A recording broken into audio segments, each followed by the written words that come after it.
everybody. Sam Goodman coming to you from the palehorsemediaco studios in downtown Phoenix, Arizona. Today's episode is brought to you by palehorsemediaco. Again, you can head over to www.palehorsemediaco for indie publishing, indie books, podcasts, and so much more. We create cool, we curate cool. And with that being said, if you have an idea for a book, if you have an idea for something that you want to write, or maybe you already have it written, get into contact. Let's talk about what it looks like to get you published. Again, you can find out more at www.palehorsemediaco.com or palehorsemedia.co. Today's episode is super amazing, awesome, fun, cool, because it is the first episode that all three of us have gotten together. So you have lovely little old me. You have my significant other, Jarrell Belongi, and you have my sister, Cheyenne Davis. So we officially have the three co-hosts together for the very first time in this long ranting and winding and a little bit of everything. We cover some stories. We talk about this and that and everything else. So that's all I've got. Let's dive right in. Yay. Big Sissy and Mom was telling me a creepy story tonight about shit that happened to them when they were little. Really? Yeah. What was that? Let's hear that to start with. And Mom was like, why didn't you tell me? And Mom's like, we did. You told us we were like dumb. But, God, I hope I get it all right, but they said that they lived in this, like, they had this bedroom, and only in one corner of the room, itty-bitty black spiders would come out the, like, where the wall meets and stuff. Ooh. And that one night they woke up, and there was 3 black figures in the middle of the room chanting. Nice. I was like, that sounds about right. Hell. What do you do? So I guess that's the bigger question. Is number one, what do you do with all these freaking spiders? So if you got just like black spiders coming out, I just cry. You just ignore? You're just like, oh, just okay, that's fine, I guess. And then, so that's good. We'll just leave like the black spiders, and then one day we wake up and there's just like some ritualistic something going on in the middle of a room chanting at us. Do you stop there, or do you just continue to like shove your head in the pillow and forget that it exists? That's what I do. That's what I tend to do. Like when I'm super scared, I just like pull covers over my face. I'm like, if I can't see them, they can't see me. I use that logic. Kids playing hide and seek works well against ghosts. That's the. They're like, where'd she go? I just see feet sticking out from under the curtains. I don't know. God, maybe that's why I had a demon following me. I don't know how to fucking hide from them.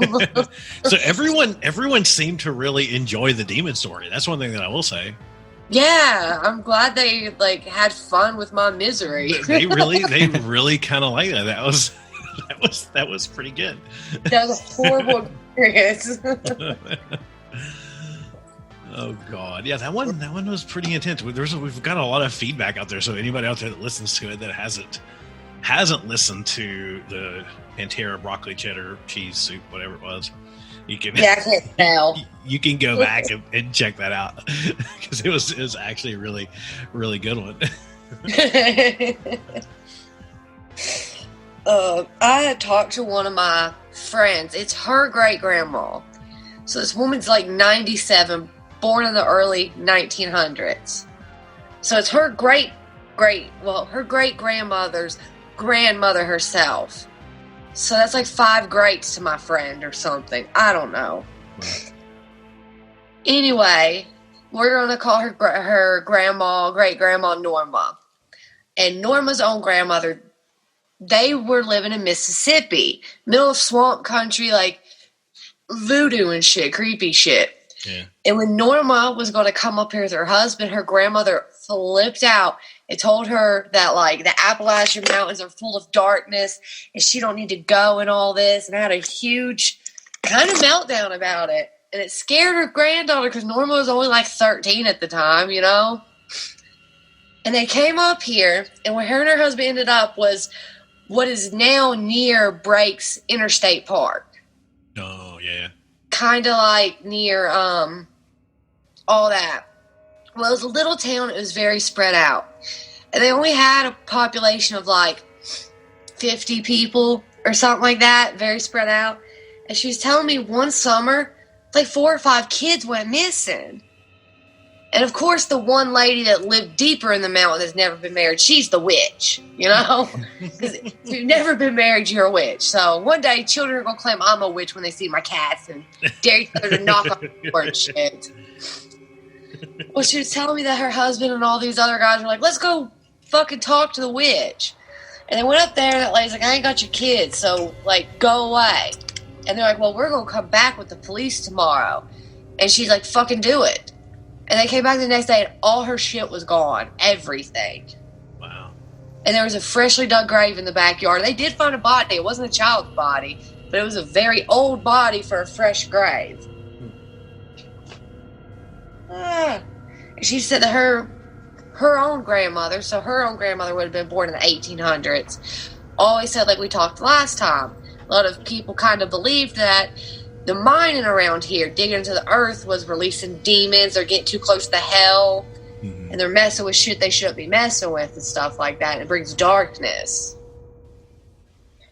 But she was also telling me that, like we also talked last time, a lot of this area was Christian, but up deep in the mountains, a lot of them never had been to the church, so they kind of had their own religions, old religions from wherever they came from and stuff like that.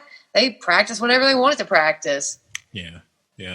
You see a lot of that there. I think that's one thing that's really interesting for 2 reasons, because I think something that you just mentioned is super interesting is that with some of that kind of deeper roots of Christianity, right, that kind of spurred up in the mountains from, I'm not sure exactly where it came from. I'm sure it came from like some of the Quakers that probably found their way back up in here, some of those type of folks, you know?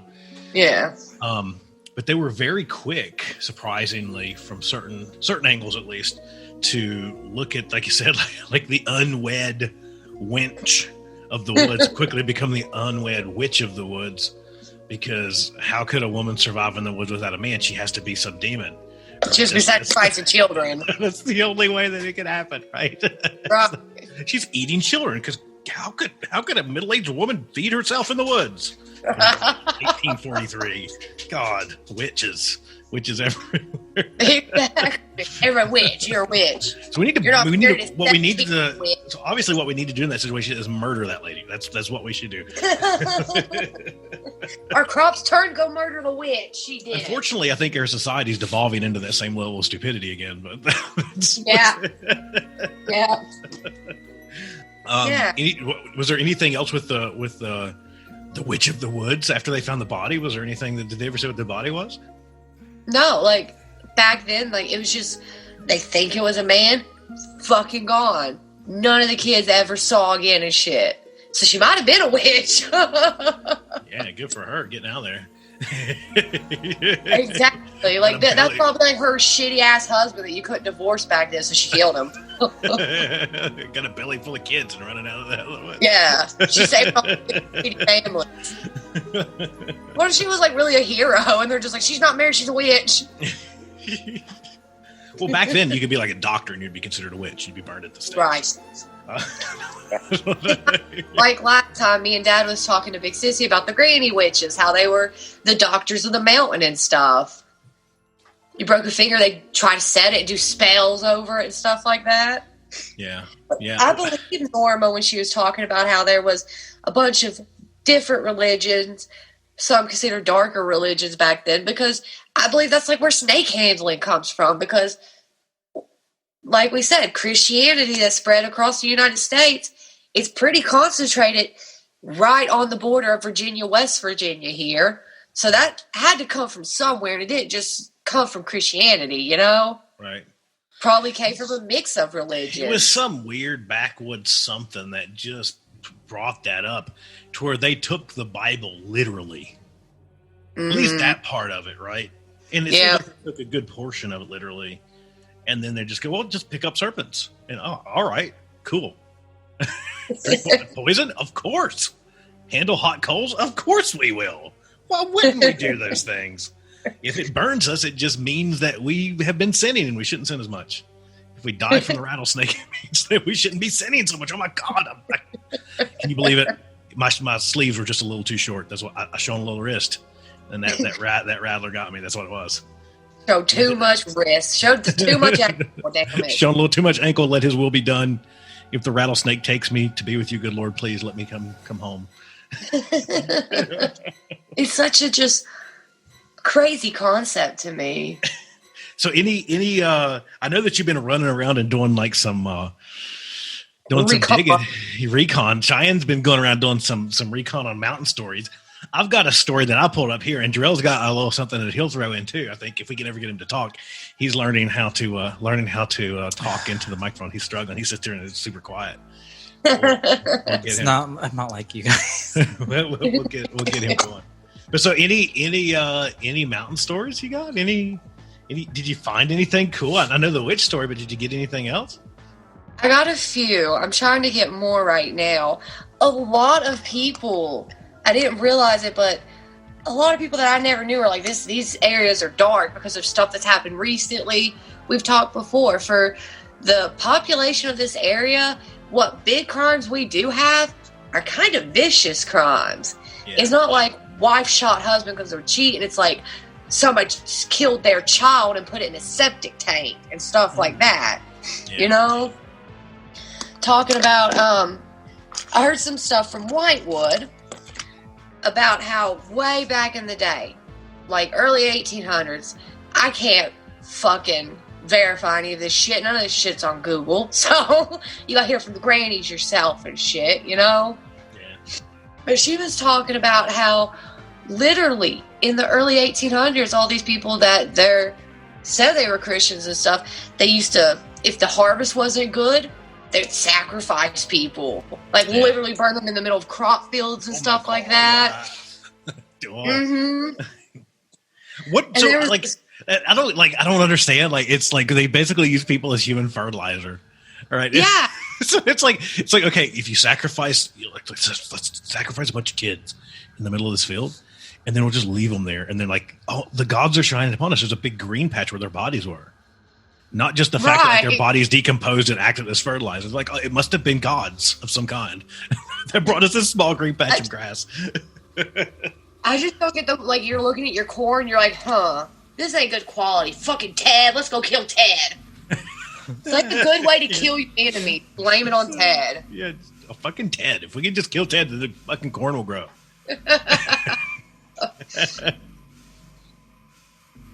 She was telling me about this. Norma was another one was telling me about this stuff that happened over near Norton. Probably like 1935, 1940, something like that. And that all these young girls, like 12, 13, almost marriage age for back then and stuff, were just out of nowhere walking down to the same river, different parts of the river, but same river, and just slitting their wrists and laying there and dying. Wow. And that all these people were arguing about what it was. They're cursed. They were witches. They're sacrificing their self to God. No, they're doing it for Satan and stuff like that. And just all like, what the hell is that? Yeah, like that's just, it was like, yeah, crazy. It was like the OG satanic panic. Mm-hmm. except this one was actually real versus the one that happened in kind of our childhood. When everyone was just thought that there was satanic cults traversing the United States murdering people. Do you remember when they thought they were using kindergartens and pre-Ks as a way to train children to worship Satan? And this was clearly dark, right? But I think we all remember like when Columbine happened, right? Mm-hmm.